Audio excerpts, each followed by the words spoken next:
Bonjour et bienvenue dans le studio. On se retrouve à nouveau devant mon PET 2001N. Et parce que comme vous le voyez sur l'écran, il a quand même un léger problème. C'est suite à l'exposition qu'on a faite à Ferney-Voltaire au mois d'octobre. Il n'a pas survécu toute la journée. En fin d'après-midi, voilà, il a commencé à faire ça. Et on remarque bien que on a la partie bas de l'écran dans laquelle il y a des caractères random qui apparaissent, tandis que la partie haut de l'écran est propre et normale. Et si on descend le curseur, voilà, on voit que la partie du haut fonctionne toujours puisqu'elle recopie les caractères random qui ont été générés en bas, et la partie du bas, elle continue à flicker et à changer de caractère tout le temps. Donc ça ressemble beaucoup à un problème de mémoire dans cette machine. Donc eh bien ce que j'ai fait moi pour essayer de comprendre un tout petit peu comment ça fonctionnait, j'ai regardé les schémas de la machine. Si on regarde un petit peu comment est branchée la RAM, donc je vous montre ce schéma, rien de surprenant, on a les 16 chips de mémoire qui font l'intégralité des 32 kg de la machine, parce que ce sont des chips de 2 kg pièce.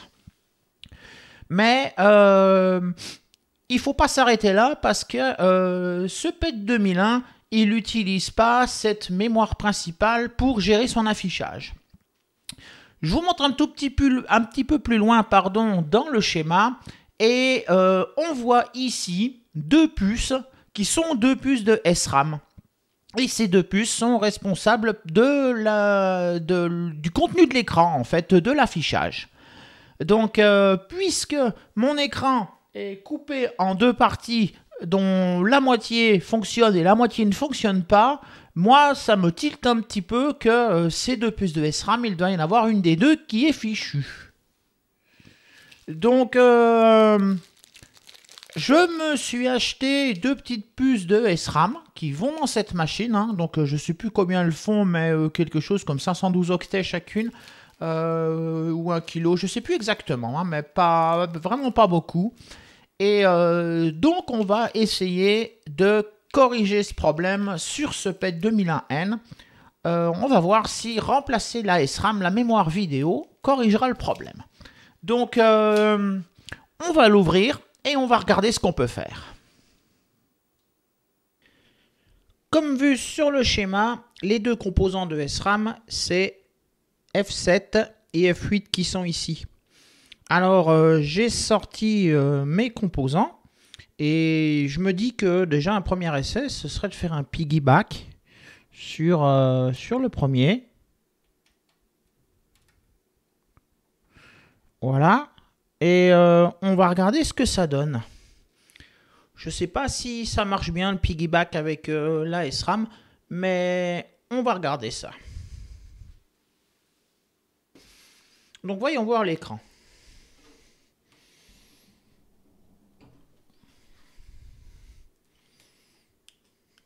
Qu'est-ce qui se passe si on l'allume ?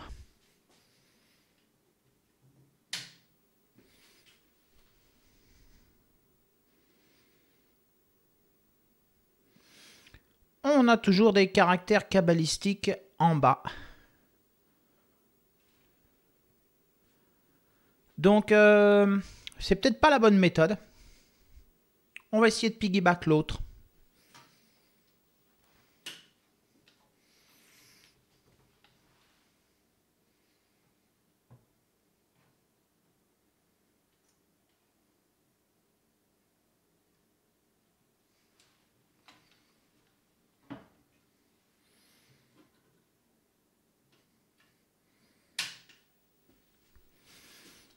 Voyons voir ce que ça donne si on piggyback l'autre.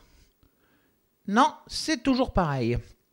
Donc, eh ben, je vais dire que je vais les remplacer, mais je suis un petit peu moins sûr que ça vienne de la SRAM. Mais il faut progresser. Si ça vient pas de la SRAM, ça vient de composants qui sont à côté, des LS, je crois qu'il y a un latch, un LS373, 74 LS373. Et il y a aussi un autre composant qui est un LS244. Et Ça peut venir d'eux, mais bon, j'ai que la SRAM, j'ai pas les autres composants. Donc je vais sortir la carte mère. La carte mère n'est pas si facile à enlever parce que, comme vous le voyez, il y a une petite carte custom là-bas dans le fond. Et je ne sais pas trop à quoi elle sert. Avec un bouton poussoir derrière, donc comme elle est soudée avec des petits fils un peu partout sur la carte mère, on ne peut pas vraiment sortir la carte mère comme on veut. Sinon, je serai obligé de dessouder les fils. Mais on verra un petit peu plus tard si j'arrive à réparer le PET, à quoi sert ce bouton, qu'est-ce qu'il fait. Voilà, on voit aussi que c'est encore pas tout à fait tout propre dans le fond de la caisse. C'est un endroit que j'avais pas trop accédé. J'en profiterai peut-être pour lui repasser un deuxième petit coup pour enlever toutes ces traces de salissure. Donc ma pompe est chaude. Donc les deux composants, c'est où j'ai posé le tournevis. Ce sont ces deux-ci. Je vais les enlever et puis je vais mettre des petits supports pour mettre les nouveaux composants. Comme je ne suis pas du tout certain que ce soit ça la panne, eh ben, on va commencer par les dessouder.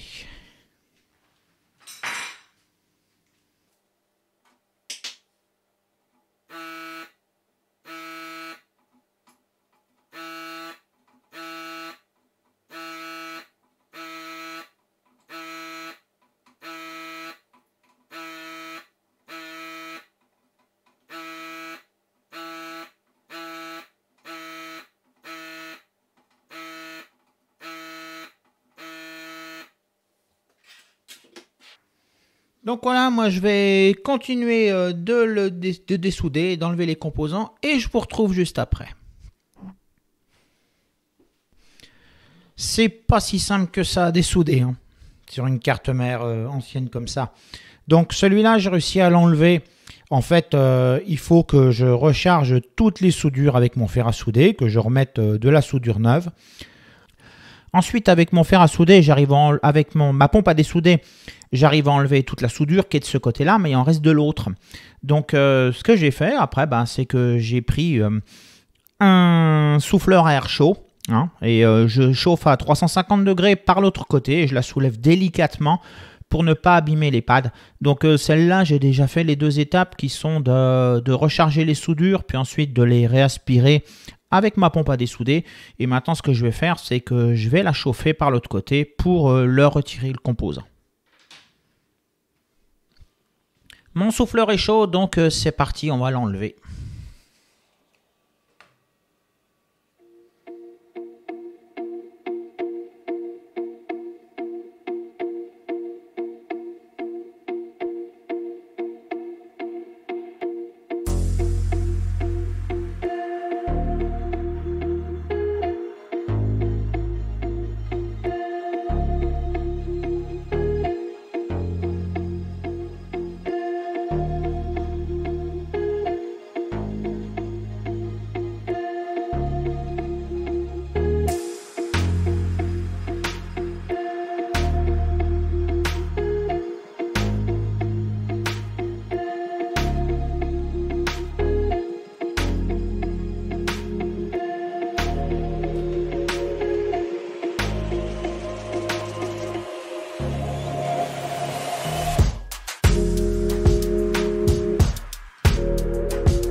Et voilà qui est terminé. Le composant est enlevé. Maintenant, je vais pouvoir nettoyer et je vais monter des petits supports.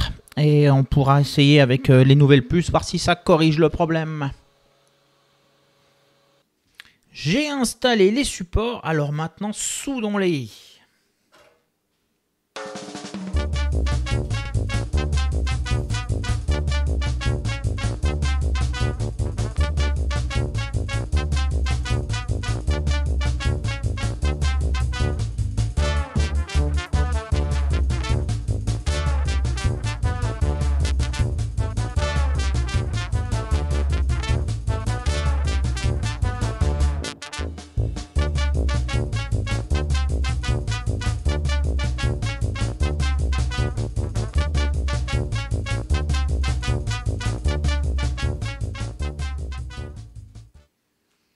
Voilà, moi je vais continuer l'autre et je vous reprends après.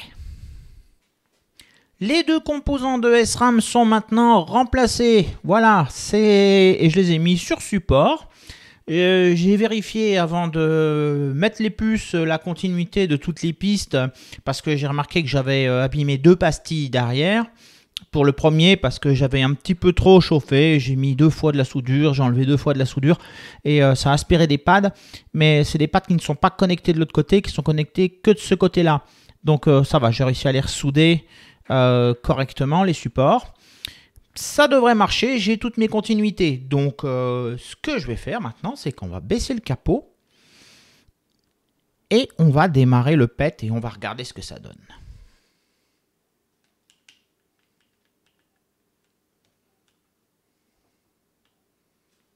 Donc démarrons-le.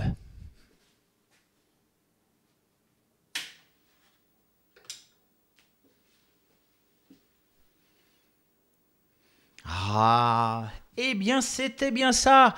J'ai eu peur un moment, mais c'est bien ça. Et donc si on... Voilà, on a à nouveau tout notre écran utilisable. Donc c'était bien les puces de SRAM. Donc je vais finir de rattacher la carte mère et on va refaire un test complet de la machine et je vais vous montrer un petit peu à quoi sert la carte qui est derrière. En fait, vous allez me dire surtout vous à quoi sert cette petite carte. Je vais finir de remonter et on va regarder ça de plus près. On se retrouve donc devant un PET fonctionnel où j'ai chargé un petit jeu de flipper qui n'est pas super intéressant, mais on va le laisser tourner un petit peu. En fait, il se joue avec une seule touche, avec la touche égale. Et si on touche quoi que ce soit d'autre, eh bien, il tilt.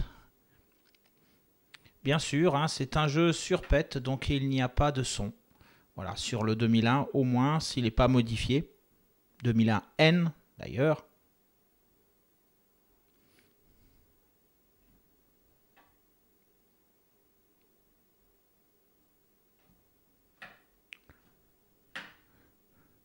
Mais donc, je ne vais pas continuer de jouer. Je vais vous montrer le petit interrupteur derrière. Il fait quelque chose d'étrange. Et alors, n'hésitez pas à me dire en commentaire si vous en savez plus. Moi, je ne comprends pas ce qu'il fait. Donc, je vais appuyer dessus.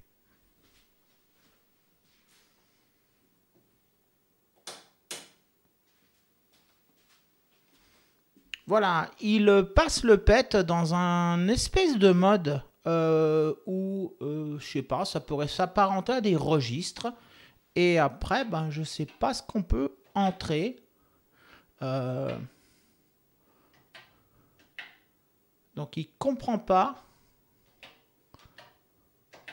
ce que je lui rentre.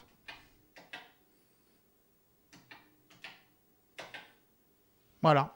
Donc, si vous avez une idée de ce qu'est cette modification sur ce PET, hein, n'hésitez pas à me le dire en commentaire. Voilà, donc ce sera une vidéo assez courte du fait, puisque ben, le PET n'a pas été super difficile à remettre en marche. Donc, moi je vous dis donc à bientôt et portez-vous bien. Et n'hésitez pas à mettre un pouce bleu ou à vous abonner à la chaîne pour ne pas rater de prochaines vidéos. À ciao!